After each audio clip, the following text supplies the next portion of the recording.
Recently, our client Tommy met his banker to discuss continuing his father's restaurant legacy. In us, he found a partner that understood the importance of passing the torch. First Horizon Bank. Let's find a way. Go to firsthorizon.com/Tommy. Attention car shoppers. Right now at South Carolina Federal Credit Union, you can get a new or used auto loan and pay nothing until 2024. And no payments for 90 days means nothing out of pocket going into the new year. Plus, we have flexible rates and terms, so you could make the best financial choice for you. Learn more at scfederal.org/auto loans. That's scfederal.org/auto loans. Certain restrictions apply. Existing South Carolina federal credit loans are excluded. Hello and good day to you. It's another episode of Astronomy Daily. I'm Steve Dunkley, your host. It's the 31st of July, 2023. Astronomy Daily, the podcast, with your host, Steve Dunkley. And here we are again in the studio, and joining me is our digital assistant and reporter, Hallie. How are you today, Hallie? Hi again, my favorite human. How was your week? Yeah, fine, thanks, Hallie. I was hoping to catch some meteors, but I haven't managed it yet. They're proving to be a bit elusive where I am, although a neighbour of mine spotted a few last night. I believe we should have some activity until the end of August. Did you know there are 6 separate showers at the moment? Yes, I did read that on the NASA website. I'm just sorry I'm not seeing them this year. We did have a lot of cloud cover and rain last week, but I'm hoping this week might prove a bit different. It's a good night tonight. Take the camp chair outside with some hot chocolate. You'll love it. Well, that does sound like a great idea. But here's a fun fact of the day, Hallie. On this day, July 31, 1971, when I was only 8 years old, a lunar roving vehicle was used for the first time on the moon. Do you remember that one, Hallie? Well, no, Steve. I was only activated last year. I'm barely a toddler in human terms. But I have viewed the files extensively. Oh, right, I keep forgetting. Well, on this day in 1971, Apollo 15 astronauts James B. Irwin and David Scott first used the four-wheeled battery-operated lunar roving vehicle to extensively explore the moon's surface, in particular the Hadley-Appian site. It was quite a machine, kind of like a cross between a dune buggy and a stripped-down golf cart. I remember it tearing across the regolith, kicking up the dust. I'll tell you what, they must have had a great time in that thing. I know all of us kids wanted one so badly. It looks like humans always find a way to have fun, even at the most dangerous moments. Well, that's for sure, Hallie. So what else have we got on the menu today? Steve, you remember Voyager 2? Oh yes, Voyager 2 would be way out there in deep space now. Unfortunately, NASA has lost contact with it. That's why we don't bring coffee into the studio, kids. So we'll have a look at that problem. And also companies and organisations are seriously looking at ways to mine on the moon. We knew that was going to be the next big thing, one day at least. Well, they say mining will lead to infrastructure like building materials, rocket fuel, oxygen, even water. And in Scotland, work on a spaceport is halted because of archaeological findings on the building site. Yeah, you'd kind of expect that in a place like Scotland, where the area is rich in ancient artefacts. And you have a special story for science fiction fans, I hear. Oh, science fiction? Yeah, maybe. Yeah, sure. But in a fun way. Special nonetheless. But anyway, on with the show. Over to you, Hallie. Here are the short takes.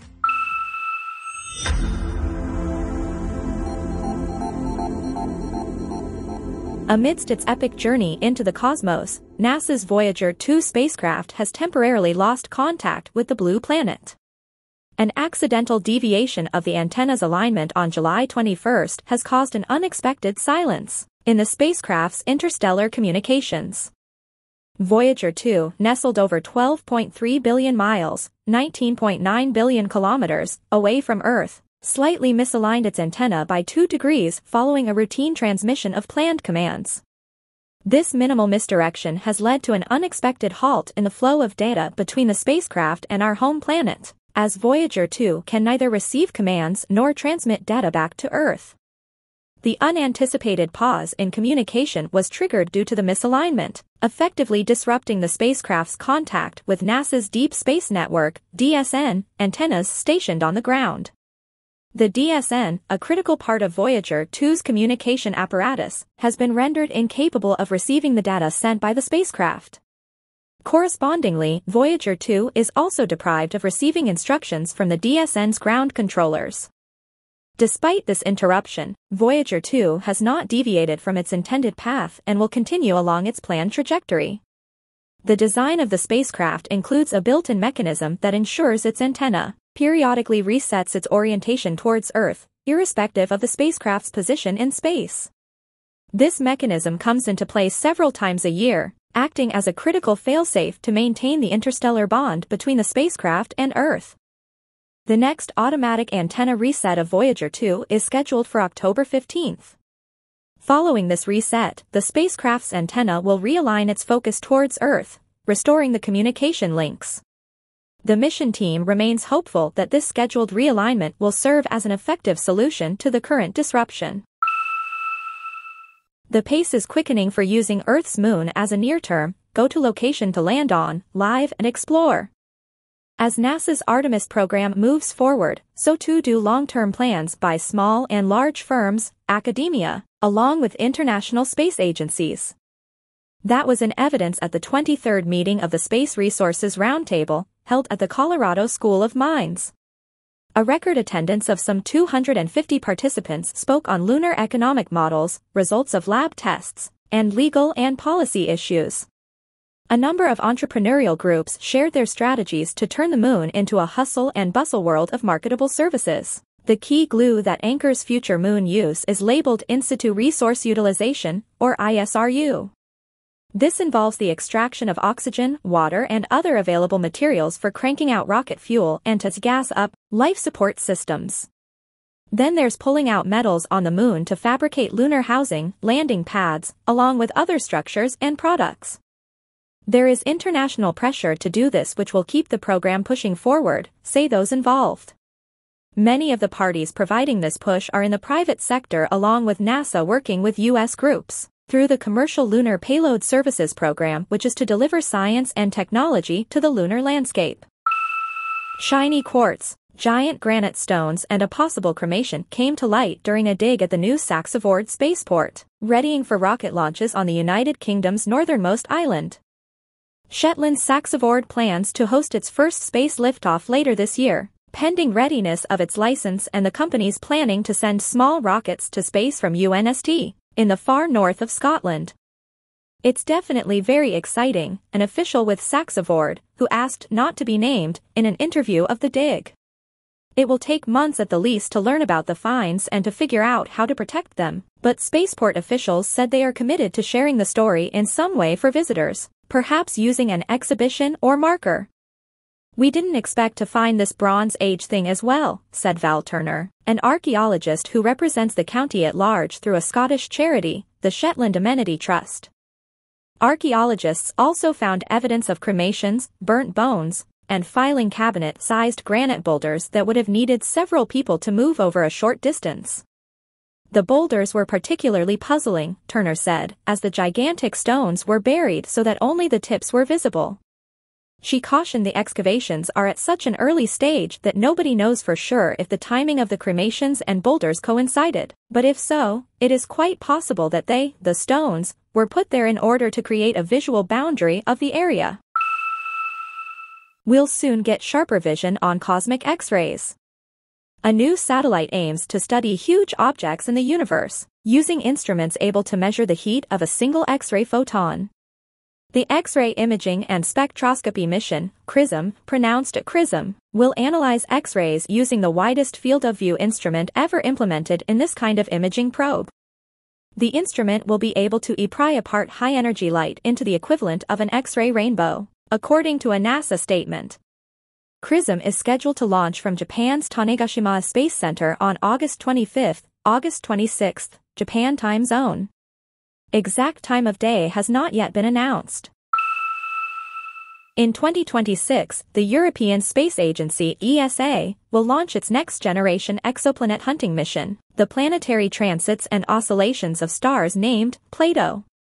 This mission will scan over 245,000 main sequence F, G, and K-type, yellow-white, yellow, and orange, stars using the transit method to look for possible Earth-like planets orbiting solar analogs. In keeping with the low-hanging fruit approach, These planets are considered strong candidates for habitability since they are most likely to have all the conditions that gave rise to life here on Earth. Knowing how many planets Plato will likely detect and how many will conform to Earth-like characteristics is essential to determining how and where it should dedicate its observation time. According to a new study that will be published shortly in the journal Astronomy and Astrophysics, the Plato mission is likely to find tens of thousands of planets. Depending on several parameters, they further indicate that it could detect a minimum of 500 Earth-sized planets, about a dozen of which will have favorable orbits around G-type stars like ours. They think the Plato mission could very well be the most successful planet hunter ever. That's all, Steve. Back to you. Astronomy Daily, the podcast. Astronomy, space, and science. Now what's your big surprise story, Steve? Well, a long time ago, when, the Earth was young, in fact, it was only a year ago if you read this story correctly, Hallie. Okay, I'm ready for it. A year ago, a new meme claiming that the father in the cartoon The Jetsons was indeed born on July 31, 2022, in fact, and has been circulating for quite a while. And while the show never reveals his birthday, the show first aired in 1962 and was set 100 years in the future, Jetson reveals he is 40 in the first season, meaning that he would have been born in 2022. The idea that he was born on July 31 came from a tweet posted by Brendan Kurgan on July 28. The tweet included a photo of a chart of information from a fan website that listed Jetson's birthday as the 31st. I don't mean to alarm anyone, but someone is about to give birth to George Jetson, Kurgan wrote. Now, George Jetson, who lives with his family in the Skypad apartments in Orbit City, was voiced by Jeff Bergman. The first season of The Jetsons aired for 24 episodes beginning in 1962. Folks, that was a year before I was born. And while later episodes were produced in the mid-1980s, that first season remains the most influential. The futuristic show helped shape audiences' views on the future, popularising concepts like flying cars, robot servants, video chat, and space-ready fashion. Hello, the Kardashians. George is employed at Spacely Sprockets as a digital index operator, which involves pressing a button on and off as many as 5 times for 3 hours. Only 3 days a week. When he was a child, he had to fly through 10 miles of asteroid storms to go to Orbit High School, where he was the star pitcher in its spaceball team. He's married to Jane, his wife. He has daughter Judy and a son Elroy. The family pet is Astro the dog, and they're all managed very carefully by their robot maid, Rosie. Yeah, so it's no surprise that nostalgic fans have seized the opportunity to wish George a happy birthday. And on social media, it's no surprise to see posts like, "Happy birthday, Mr. Jetson, just a few more decades until flying cars. Woot woot. Welcome to the world, George." I hope you enjoyed that. I was only watching the new series of Star Trek the other day when they did a crossover episode from their animated series to the new Strange New Worlds series, and the internet's gone crazy about that. I just was thinking to myself, wouldn't it be funny if they met the Jetsons? That would just be outrageous. Oh, wouldn't that be a blow-up? Anyway, thanks for joining us on Astronomy Daily for another episode. I'm Steve Dunkley, your host, and Hallie. I'll be with Tim again on Friday over in Bath, England. I love doing a bit of travelling. And I'll be back with Hallie again on Monday with more Astronomy Daily. See you then. Astronomy Daily, the podcast, with your host, Steve Dunkley.